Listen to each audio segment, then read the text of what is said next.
there's one more story that came out this week, and it was. Then we'll get into the deer hunting stuff, guys. But it was a sad one, man. Like I think, and this was in Green Lake County, Wisconsin.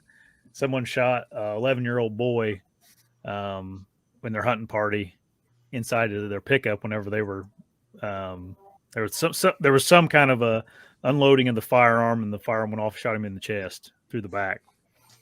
Isn't that right, Dan? Dan read a different article than I did. It sounded like there was another article that came out that said the details more, because when the first article came out, I was wondering, how do you sit in the back seat unloading a loaded firearm and discharge it through the chest of the person sitting next to you? I was like, that doesn't even sound possible. It almost sounds like it was intentional.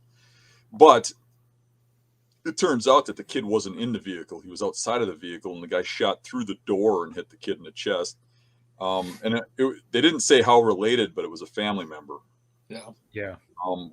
But he was literally inside of a vehicle after a hunt, unloading his rifle while sitting in the vehicle. That's unbelievable. You wonder what goes through somebody's mind, packed in a vehicle trying to unload a firearm. And now he's got to live with that for the rest of his life with a family member, and he's got to live with his family members after doing that. And it's just the whole thing is just tragic. I mean, stuff like that shouldn't happen. No, I mean, you can never be careful enough. I mean, your mind should always be, where is that muzzle pointed? And quite honestly, I don't have I don't turn the safety off until I'm ready to pull that trigger, and I make sure that. I'm the same way, Eric. Yeah. And even if I don't pull it, the safety goes right back on. Yeah, those are the things you have to do. If you forget to flip the safety and you miss a deer, that's worth it, Yep. Yeah, exactly. Yep. Yeah, but at the same time, it's like that's a mechanical device. Like that gun needs to be unloaded whenever you're back at the vehicle, and especially if you got a bunch of kids, it's supposed to be unloaded before you're even to the parking lot. Right. If you're on public, and I mean, if you're at your property before you're in the vehicle, I mean, you don't get in a vehicle with a loaded firearm. Period. And not to mention even just muzzle awareness, right? I mean, if you're doing anything right, it should be pointed at the ground. It's they seem like such basic things, and they generally are. Maybe this person did it in the excitement of the hunt, they just forgot. But I mean, you just can't make those mistakes. No. I was never a fan of hunter safety. I always figured everybody knew enough to be safe. But literally, when they started doing hunter safety in Wisconsin, the accident numbers went down so dramatically that it obviously makes a difference. Oh, yeah. I can tell you from my experience having my two sons, Dan, both. They both went through it.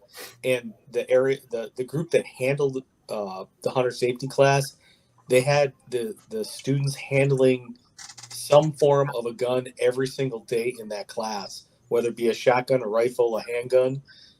So they got used to each type. They had one guy had lever action, another guy had a pump act, and my kids both handled every gun in there, and they're very safe when they're handling them. Yeah. Yeah, you need that. Yeah, you never know what kids' mentors are too. So I mean, the hunter safety probably really is a good thing. I mean, yeah, they get some good guys from what I've seen personally. Well, and with hunter safety too, sometimes you have a kid that wants to hunt, but his dad maybe didn't hunt or his grandpa didn't hunt. Who is he supposed to learn from if he doesn't have a mentor? Right. Yeah. So in that situation too, I think hunter safety is a great thing. Yep. Yeah, I think it is. It sounds like, though, in this case, it was just a complete negligence, right? I mean, that's the only way you can put it, is for why it happened, for what was behind it. Could have all the knowledge in the world, but it just make one or two dumb mistakes, and you change history for a lot of people. Ruin a lot of people's lives. Yep. My uncle had this has been not that long ago, few years ago, but he had a 30-06 that somehow the safety malfunctioned, and he was walking through the woods or through an open cornfield, and like with a gun over his sling, and his gun went off. Or gun over his shoulder with the sling, and his gun went off and fired in the air. And my dad actually fixed the gun for him, but it was like there was something wrong with the safety. It was like doing something and caused it to, I don't know what happened. But you just never know. You can't trust any of that stuff. You got to be like Dave Right. said, like muzzle awareness is like so important because he could have been. Who knows? You don't know if that would have went off at the right time when someone was around, or luckily he was just pointing, straight up in the air is not the most ideal place to throw a bull either. But it's like, man, at least he was by himself, and there wasn't, he wasn't someone behind him or something, and he had it lower than he should have, or something crazy. But anyway, be safe, people. Yeah, we want to talk about that one because it's a hard one to talk about. It sucks For sure. but it's like it's good for people to hear those stories when they happen because it's like that could have been anybody. Yep. I'm sure that feller that shot that kid probably wasn't expecting to do that day. Hey everybody, if you like the channel, make sure you subscribe right here. And if you like the clips, I got 2 more options for you. 2 options right here. Subscribe right here. See you guys.